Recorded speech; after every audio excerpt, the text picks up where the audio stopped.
ఇవాళ అసలే Valentine day. మరి మన మోతబరి రాజేషు పనికొస్తాడో ఎగ్గొడతాడో, ఏడ తిరుగుతున్నాడో, ఎవరు పట్టుకున్నారో కదా. గుచ్చి గుచ్చి గుండెలపైనే పచ్చబొట్టు రాసాను, నీ ప్రేమ దొరికిన సమయాన కుడి కన్ను అదిరనని అనుకున్నా, ఎడం వైపు గుండెలే పగిలేలా నా కలలన్నీ చిదిమేసావే. ఎందుకే ఈ వేదన, ఊపిరాగే యాతన, నేస్తమాను లేనిదే లోకమంత చీకటి కాదా. పాపం పొలగాడేంది ఇట్లయిపోయిండు. ఓ రాజేషు, పిలుస్తుంటే కూడా సప్పుడు చేస్తలేడు కదా, పిచ్చోనోతిగా చూసుకుంటా పోతున్నాడు. ప్రేమిస్తే సినిమాల భరత్ కు బాబు లెక్క తయారైండు కదా పాపం. ఓ రాజేషు. అంజలి, వార్త దేవాలి కదా నీకు, కొంచెం ఆగి తెస్తా ప్లీజ్. అయ్యో ఏమైంది రాజేషు, ముఖం అంతా అట్లయింది, ఎట్లుండేటోనివి ఎట్లయినావు?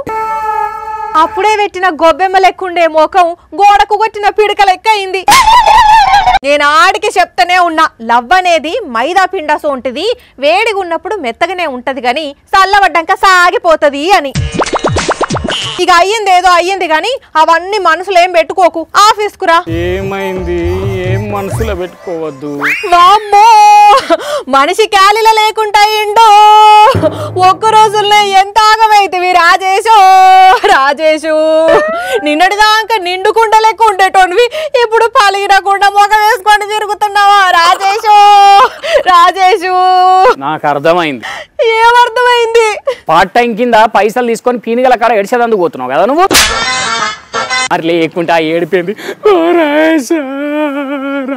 అని నీకోసమే బాధపడుతున్నా. నా కోసం ఎందుకు? మీ పిల్ల గురించి ఏడ్చుకుంటూ పోతున్నావు కదా. నేనా? గుచ్చి గుచ్చి గుండెల పైనే పచ్చబొట్టు రాసానే అని వార్తివి కదా ఇంతసేపు. ఎంత గుచ్చిందో పాపం ఆమె. ఎండిపోయిన అరిచం ముఖం వేసుకుని అన్ని నువ్వే అనుకుంటావా? నేను చెప్పినా నా పిల్ల కోసం ఏడుస్తున్నా అని. మరెందుకు ఏడ్చుకుంటా పాటలు పాడుతున్నావు? నేనేదో ప్రేమికుల దినం హ్యాష్ ట్యాగులు 2 రోజులు ట్రెండింగ్లు ఉంటాయి కదా అని చెప్పి ఏడుపు కొట్టు పాటలకు రీల్స్ ప్రాక్టీస్ చేస్తుంటే నువ్వేంది? అవునా, నేను ఇంకా మీ పిల్ల నీ ఫోన్లో ఎత్తుతలేదేమో, నిన్ను యాక్ అని బ్లాక్ లో పెట్టిందేమో, అందుకనే ఏడ్చుకుంటా పోలీస్ స్టేషన్ కు పోయి ఆమె మీద కంప్లైంట్ పెడదామని పోతున్నావేమో అనుకున్నా. పోలీస్ స్టేషనా? పోలీస్ స్టేషన్ ఏంది, కంప్లైంట్ ఏంది? అంటే అనంతపురం గుత్తిలో ఒక ఆమె బాయ్ ఫ్రెండ్ మీద పోలీస్ స్టేషన్ లో కంప్లైంట్ ఇచ్చిందట. అట్లా నువ్వు కూడా ఇచ్చేటందుకు పోతున్నావేమో అనుకున్నా. బాయ్ ఫ్రెండ్ మీద కంప్లైంట్ ఇచ్చిందా? ఎందుకు? ఆయన గారు ఆమెను బ్లాక్ లిస్ట్ లో పెట్టిండట, ఫోన్లు ఎత్తుతలేడట, మెసేజ్లకు రిప్లై ఇస్తలేడట. అందుకని దయచేసి మీరే ఆయనతోటి మాట్లాడి ఎట్లా నన్న చేసి నాతోని మాట్లాడియండి సార్ ప్లీజ్ అని పోలీస్ స్టేషన్ కు ఫోన్ చేసిందట. ఉత్తమ ప్రేమికురాలైతే. ఇంకా హైలైట్ అయిందంటే సుధాకర్ అనే కానిస్టేబుల్ సారు ఆమె కాల్ వచ్చిన లొకేషన్ ని దొరకబట్టి ఆడికి పోయి ఆమెకు ఫోన్ చేస్తే, మా ఇంటికి రావద్దు సార్, నా బాయ్ ఫ్రెండ్ తోటి మాట్లాడి నా నెంబర్ అన్బ్లాక్ చేపియండి చాలు అన్నదట. ఈమె ఎక్కడ ఉంటుంది, ఈమె వివరాలు చెప్పడానికి ఈమె ఇష్టపడలేదు. ఆ బాయ్ ఫ్రెండ్ గురించి కూడా ఎలాంటి వివరాలు చెప్పడానికి ఆమె ఇష్టపడలేదు. ఓన్లీ నెంబర్ అన్బ్లాక్ చేసే ప్రయత్నం ఒకటి చేయండి చాలు అని చెప్పింది. ఆమెకి ఏదైనా అన్యాయం జరిగి ఉంటే, ఆమె ఏదైనా రాతపూర్వకంగా కంప్లైంట్ ఇస్తే ఆమె దానిపైన వెంటనే చర్యలు తీసుకుంది.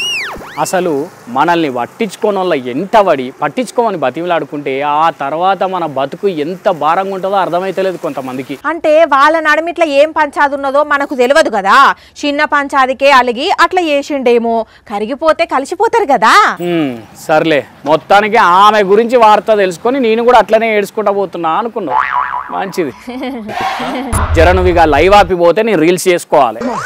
రీల్స్ అటెంక ముందు పోయి వార్త దేపో, ఇంకెప్పుడు చేస్తావు టైం అయిపోతుంటే.